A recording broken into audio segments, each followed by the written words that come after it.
Ronnie Silk team. This two have worked very, very well together. There's a deep sense of trust and comfort that Ronnie Silk has in the decision making, and the calm approach that Phil Moran has atop the pit box in calling the shots for this 16 team. So as part of the action here tonight, that's going to be a story that we'll watch unfold. And Phil Moran started coming here as a kid back in 1975, early on in his racing career. That's the story of Ronnie Silk. But what about the story of the 51 car of Justin Bonsignore? Bonsignore's had a great season, but he's had a couple of mulligans along the way. First, at Oswego Speedway, where he crashed into the back of a lap car running inside the top 5. It set him back. And then last time out at Thompson Speedway, on the front row in a late race restart, he had problems, missed his shift, and that put him behind the 8 ball. But Bonsignore is one of the best when it comes to being good under pressure and racing aggressively. Let's take a look back at what happened last time out that set up this championship battle at Thompson Speedway Motorsports Park. Late race restart, Ronnie Silk on the outside lane, Justin Bonsignore to the bottom. He came up through the gears, but he missed a shift. He went all the way back to the 18th position, was able to rally back and finish inside the top 15. But while all that was happening, Ronnie Silk went on to get his 5th victory of the season. And the team at that point in time knew how important it would be in the championship chase and how it would play out coming into tonight's race at Martinsville. Those are where the drivers stack up. They'll start a little bit deeper inside the top 10. Let's take a look at the starting lineup for tonight's Virginia is for Racing Lovers 200 at Martinsville Speedway. Starting on the pole tonight, his second career pole, it's Tyler Rypkema, his first of the season here in 2023. Along him on the front side of the front row, it's going to be Ryan Preece. He returns to the modified action for the first time since last year. He won his first Whelen Modified Tour race here and already has a grandfather clock at home. Patrick Emerling, he'll start third tonight. Modified turned NASCAR Xfinity Series driver. He could be a factor tonight. And the 2021 winner here at Martinsville, Eric Goodale, he'll start Matt Hirschman, straight off his victory recently at North Wilkesboro Speedway. He'll start 5th tonight alongside Justin Bonsignore, 3-time champion and title contender we spoke of. Will start in 6th. 2-time winner this season, Austin Beers. He'll start 7th. And point leader, Ron Silk, rolls off from 8th. Starting 9th tonight, the 2012 Martinsville Spring Cup Series winner.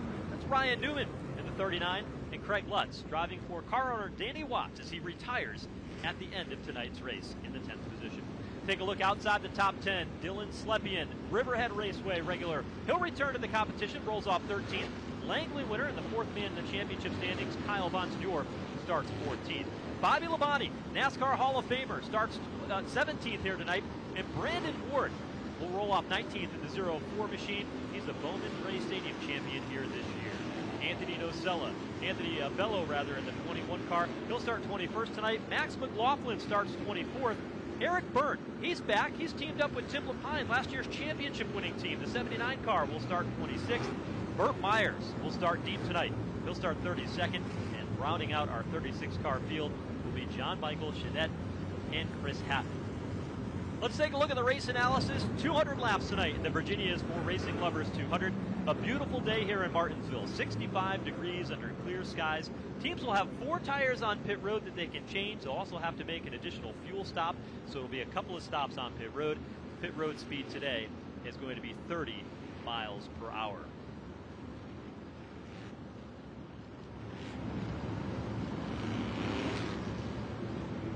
The stage tonight set for what should be a tremendous event here at Martinsville Speedway. Here to wave the green flag for tonight's Virginia's for Racing Lovers 200, Brandon Brown, who is the incoming general manager for South Boston Speedway, as he gets ready to turn these drivers loose for the 18th and final race of the season. And what no better venue than to have it here at Martinsville Speedway.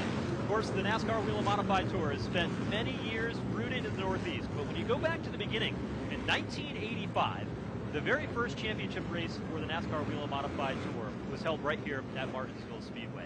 And a tradition that continues here tonight, a full 36-car field ready to take on the Paperclip, an iconic track with a lot on the line, an iconic trophy in the form of the grandfather clock, and a championship to be decided, and 200 laps between now and then. Tyler Rypkema, his first pole of the season, second career pole, will lead the field to the green flag on the inside lane, while Ryan Preece, NASCAR Cup Series star, in the 40 car returns to modified competition. and he will get him going tonight here at Martinsville as the green flag flies for NASCAR Whelen Modifieds.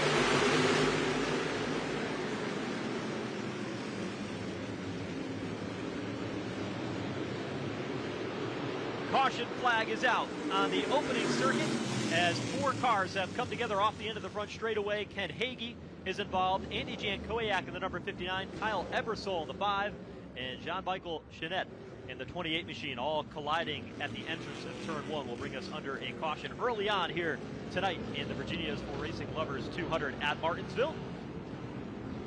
On the opening circuit, it was a quick start for Tyler Rypkema in the 32 car. He was able to jump out in front and lead the field to the back straightaway, and at the time of the caution was out in front.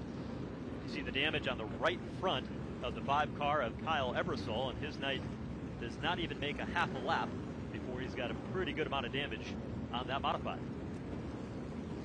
Left front tire down as well on the 5 car for Ebersol. Ebersol is a driver who has run part-time this season, but he's been pretty quick every time he showed up and has had very good results. And it's a shame to see that this car is damaged to the point that it is here and just not even into turn 1 very deeply here along the front straightaway. Ebersol's an individual who, off the track, works at a chassis shop that builds the NASCAR Cup Series next-gen cars. And so he is very involved in NASCAR competition, originally from Pennsylvania, now lives down in the Charlotte, North Carolina area. But his day is certainly going to be very long if they can get that right front repaired and get that suspension put back together. We'll have to see how bad the damage is and whether or not Ebersol and his team can get this car back out on track. Over the course of the NASCAR Whelen Modified Tour schedule here this year, one of the things that has been a pretty common theme, especially when the series has run short tracks down in the south, just by the makeup of the asphalt in this part of the country. When you go to Richmond Raceway, we went to North Wilkesboro in September just a few weeks ago, and then even when we went to New Smyrna to start the season, was the abrasive nature of the racetrack. The asphalt here, with the sun that pounds on it all season long, tends to really create sharp points in the racing surface that wears these modified tires out. And we often talk a lot about the fall off in the tires early on, where you might lose 8, 9 tenths of a second, even a second a lap as the run goes on. Drivers and teams in practice earlier today said the fall off, the tire speed fall off, wasn't what they thought it would be, and a lot of that has to do with the way the corners are here in Martinsville. The concrete that make up turns 1 and 2 and turns 3 and 4 allows for a much less abrasive surface, so you might compare that to maybe a fine grit sandpaper versus a coarse grit sandpaper, and that allows these tires to last a little bit longer. What does that mean for the race tonight? It basically means that these drivers will have the opportunity to be much more aggressive throughout the race. You don't have to worry about babying the tires, but you do have to worry about this transition when you go from the concrete to the asphalt, because that little bump is an opportunity for that right rear tire to step out from underneath you, kick that car loose, and possibly use those tires up a little bit more. So there is a spot and a balance that these teams and drivers will have to find, but that concrete will certainly allow them to be a bit more aggressive than they might otherwise on a track down here with asphalt in the turns in the southern part of the state, what these drivers typically don't race on among the Northern Series. On pit road, Jean-Michel Chenette in the number 28 machine, making just a third start. Stop and go penalty for Chenette as he makes his way back out onto the racetrack and will rejoin at the tail end of the field. There's the Ebersol number 5 making his way back on the back of the record into the infield. Jean-Michel Chenette came home 12th at Langley earlier this season. But how about Tyler Rypkema? This team decided to run full-time here this season in that 32. His father, Dean Rypkema, worked very closely together to be able to make this happen. They're in the drilling and lighting business up in Owego, New York, which is not to be confused with Oswego, New York. It's about 2 hours to the east of where Watkins Glen International is, a beautiful country up there, and that team has put a tremendous amount of effort. Small team, And they have done a lot of this on their own. They have at points and times leaned on experienced crew chiefs like Jan Leedy to help them prepare their race cars, but this is really a family operation that has stepped into the big dogs of the NASCAR Whelen Modified Tour, and he has had good runs this year, but he hasn't necessarily been able to crack into that top 5 and get those finishes. Oftentimes mechanical problems or getting caught up in incidents on the racetrack has pulled that away, but this team has been digging hard, and for them to get their second pole here tonight and show the speed that they had early on, I think shows a lot of strength for that team. And we heard earlier that they put the adjustment in for qualifying and felt that they would have the tools at hand to be able to back those quick 2-lap run speed adjustments out of the race car and be good for a longer run here this evening.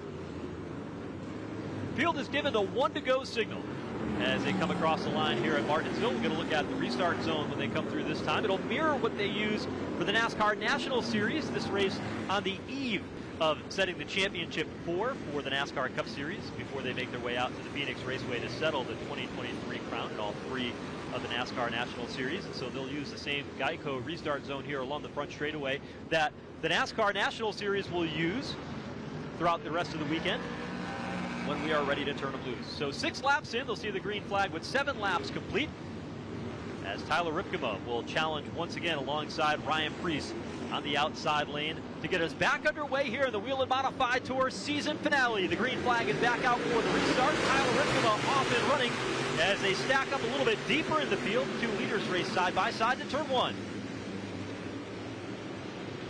Preece with a good run off turn 2, edges out in front of Rypkema down into turn 3, and he'll clear the 32 and take over the top spot. Ryan Preece to the point.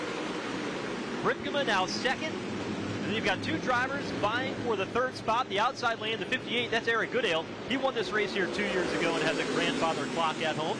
The NASCAR Xfinity Series owner and driver. To the bottom, the 07, that's Patrick Emmerling working the inside lane. Emmerling trying to slide up just enough and clear Eric Goodale, and he does. He takes over a 3rd as Goodale now has to fight and try to fend off Matt Hirschman in the 60 car, who's had another outstanding season in modified competition, winning so many different races, even battling back for the injury and the broken wrist that he had earlier in this season. After a crash at Thompson Speedway in August, he has bounced back and really has not missed a beat, running solid inside the top 5 at the moment.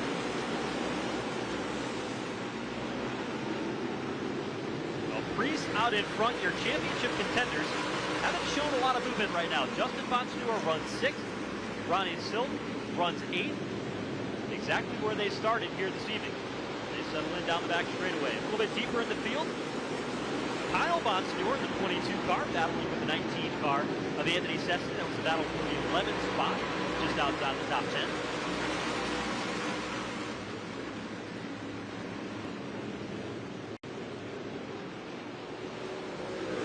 That battle has calmed down a bit. There is the 82 car of Craig Lutz, working to the inside of the 24 of Andrew Krause. Lutz making his final start in the 82 tonight. He'll move on and drive for Goody Racing, the 46 car next season, as Danny Watts moves on to retire at the end of tonight. He's been part of modified racing, both as a driver and an owner, for many, many years. With that 82 car, put the chrome horn in the back of Bobby Santos in the 44 off turn 4. That 82 car, they have had some really good runs over the past several races, and they don't necessarily have the results to show for it. So not many teams are, you might not look at that team as a group that's running well, but they've had 7 in points, top 5, with 5 top 10s this season. And they've only finished outside the top 10 if it wasn't for mechanical issues since the August race at Thompson. And you can see Craig Lutz knows that he's got great race cars underneath him, and he wants a car that can push forward and drive to the front, and he's not going to allow Bobby Santos to stand in his way. He used the chrome horn a couple of times, rooted him up out of the way, and Craig Lutz will pick up another spot that moves him into 14th. And still a long way to go to try to track down the top 10 for race leader Ryan Preece. But Craig Lutz in the 82, the 24 right behind him, Andrew Krause, who in a part-time season has been very strong as well. Now Bobby Labonte in the 70 York tonight, putting his name in the hat. He goes underneath Santos. Santos going backwards, losing 3 positions in the time of 2 laps. See the 72, 77 of Max McLaughlin sliding that car off turn 2. Car looks a little bit loose here in the early stages. Surprised to see Max McLaughlin qualify as deep as he did today. He was very optimistic about that car. He's had good runs here in the past. As a matter of fact, he's leading and ran out of gas at one point. So he's had fast race cars here, but 77 hasn't been able to put it together yet at Martinsville. But he started back in the 24th position tonight, and he's picked up 5 spots since the green flag. So he doesn't have a race car underneath in race trim. Another one of the surprises is that black and white 1 car of Burt Myers, former winner here in the Southern Whelen Modified Tour in Martinsville and a 10-time champion in the Bowman Gray Stadium in Winston-Salem. He started deep in the field today in that 1 car. Right now runs in the 25th position, but started 32nd. So he, like Max McLaughlin, starting to carve his way through the field. Remember, we did have a couple of cars crash on that opening lap. So they gained a couple of positions that way. As he rallied back. Here's McLaughlin again in the 77 car. Seeing if he can find a lane underneath the fading Bobby Santos here in the early 21 laps. Santos just does not have the car underneath him that he was looking for here on the short run.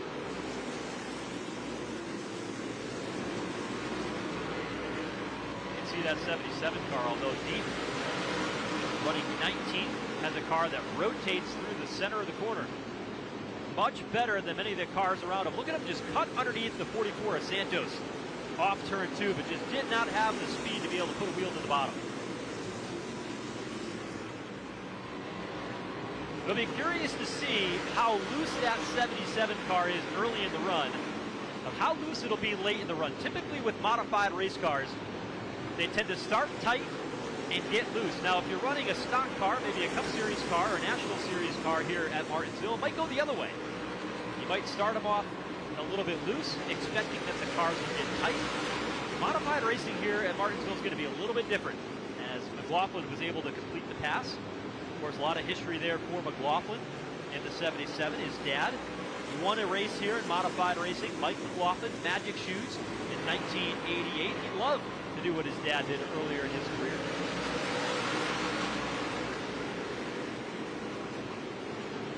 This is the 04 of Brandon Ward. Ward, who had a great season over at Bowman Gray, able to pick up the series championship over there. His first ever modified championship in that 04. Plans to run more races in 2024. As many as possible in the NASCAR Whelen Modified Tour. So interesting to see as Bobby Santos starts to slide back. We are now 27 laps in, and he's already a half a lap behind the race leader, Ryan Preece. Preece working lap traffic already up off turn number 4. As he comes across the line, it'll be 27 laps to go. The Virginia's for Racing Lovers 200. Ryan Preece showing the way. Able to get by Andy Jankowiak in the number 59 car. He sneaks by him, and Ryan Preece has a pretty healthy but comfortable advantage over Tyler Rypkema. And this racetrack has had so much significance in the career of Ryan Preece. Got his first career Whelen Modified Tour victory here, has a grandfather clock. With that, in spring, the NASCAR Cup Series race, scored his very first Cup Series pole here, driving for Stewart-Haas Racing, earned his first stage win in the NASCAR Cup Series, led 135 laps that day before the penalty on pit road cost him an opportunity to be able to go up and contend for that win. But Ryan Preece has a lot of love for Martinsville with the history that it has here. He's able to put this family car back together, the 40 car, which is the same paint scheme, the same car that he started his Whelen Modified Tour career in many, many years ago, before we knew who he was, the Ryan Preece that is in the NASCAR Cup Series here today. But Ryan's got a lot of help behind him. The 41 team, the interior specialist, the underbody mechanics, the tire specialist, shock specialist, even his crew chief Chad Johnson on hand here tonight from the Cup Series side, getting their hands dirty, working on this modified, and even prepared it at the shop ahead of time. They took this number 40 car to the Stewart-Haas Racing shop so Cole Custer's NASCAR Xfinity Series crew could do pit stop practice with this car. And those crew members are on hand here tonight with the 00 to be able to crew this car over the tire changes and the pit stops that we have coming up later today. So Ryan Preece has a great race car he prepared himself. with help from his NASCAR Cup Series 41 crew and the NASCAR Xfinity Series 00 crew from Stewart Haas Racing, the Cole Custer team. So a lot to look up for Ryan Preece. Works around lap traffic. Tyler Rypkema starting to close in. We talked about the strength of Rypkema, the family team. Rypkema tends to be really good at big racetracks. We've gone to places like Riverhead, and we raced there 3 times this season. He said, that's a track that, I just am not used to running on smaller tracks like this. Where I'm from, Western New York, we run on big tracks, and he's had great runs at tracks like Martinsville in the past, Loudon, Richmond. He's put together good packages there, and this type of track really suits his style. Now, the brake management is going to be critical, keeping those brakes cool. A lot of the teams added extra ducting along the front of the car and to the rear of the car, changed the pad that they use for braking to be able to allow that car to stop faster and allow it to last the entire distance of the race. But Tyler Rypkema is a driver who is extremely good on Longhorn. It'll be exciting to see how that plays out for him. Ford car of Tim Conley is slow on the back straightaway. Conley, a 9-time winner of the NASCAR Whelen Modified Tour. Off the pace, 62 years old, returned to competition here this year in the Mystic Missile. One of the most famous V4 modifieds that Bob Garbarino fielded for many, many years. Tim Conley bought these race cars and wanted to keep them the same because of the history that those cars held in modified racing. And Tim Conley off the pace and bringing his car down pit road to the attention of his crew. Looks like they're going to go under the hood just 38 laps in to tonight's season finale for the Whelen Modified Tour. Ryan Preece starting to close in on the tail end of the field and put some more cars a lap down, or at least threatening to do so. It's kind of interesting to see how this race started off, because if you look back at the trends over the past couple of races here at Martinsville, there have been a lot of short runs to start the race, and typically when you get into a long run like we've got now, 38 laps into this run, after the caution flag came out on lap 1, you've got a series of long run speed here that we haven't traditionally had in the past. And when you look at the strategy that the teams have played out, have they built long run speed in? Have they built the flexibility that they need for the pit stops? Well, 16 car for Ronnie Silk, hoping that he's got that. He started 8th. He's running 8th right now, and if the race were to end right now, Ronnie Silk would be the 2023 NASCAR Whelen Modified Tour Championship. But if you look back a year ago, it was the end of the race when all the chaos broke out. And that's what Silk and his team are focused on. One lap at a time, one race, and to be able to get to the finish line and to be able to win his second crown. But there's a long way to go and plenty of pit stops, which has continued to show a factor all season long where mistakes might happen or the opportunity for somebody to capitalize and come in there and take advantage of